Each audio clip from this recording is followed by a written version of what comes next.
Леко сме били течи. Са италянски.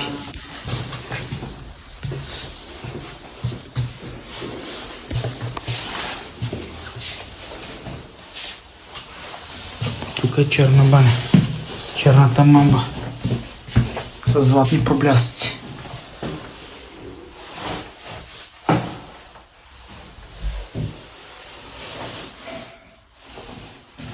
Тук има злато первазите. Горе-долу био.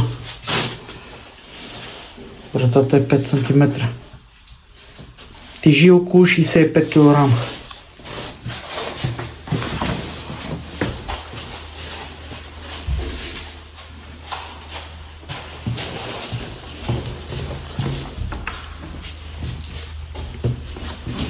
Как се лежат нещата?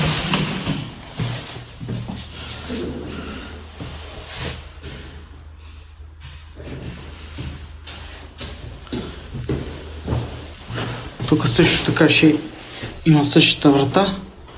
От едната страна ще е с тази шарка, а отвън това е ламперия орех. Гладко, всичко това ще става орех.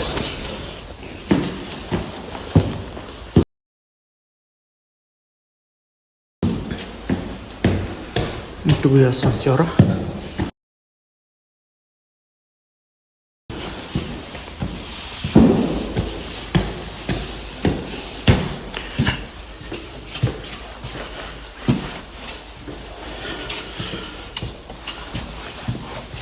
Да покажем. Тук идеята на тези врати.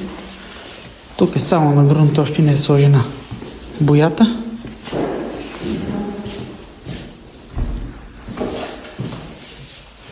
Идеята е като се затвори да не се вижда,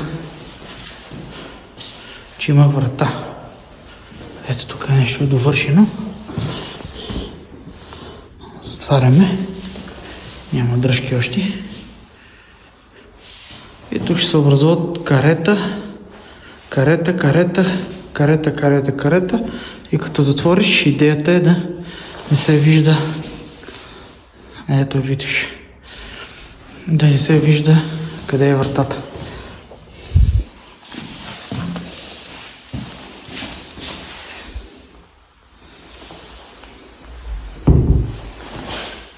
Също така и това лице не е довършено, защото се работи отвън. И има опасност да повредят боята. Но первазите са напълно готови. Ето го профила.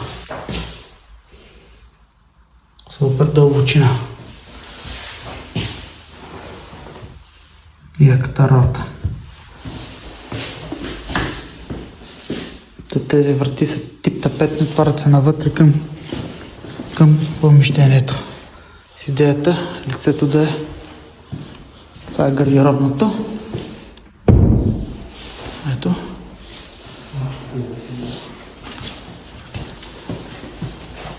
Тук влизаме в спалнята за гости.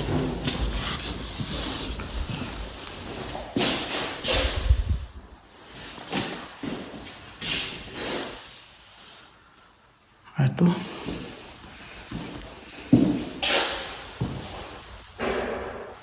Тип тапетни врати.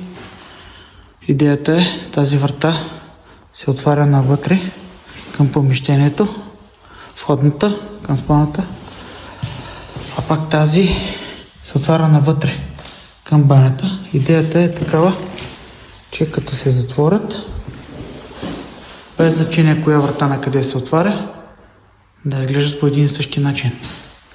Завършиха към вътрешната част на спалната, да е един и същи. Една и съща височина, едни и същи фуги, едно и също. Как става това? Само аз си знам.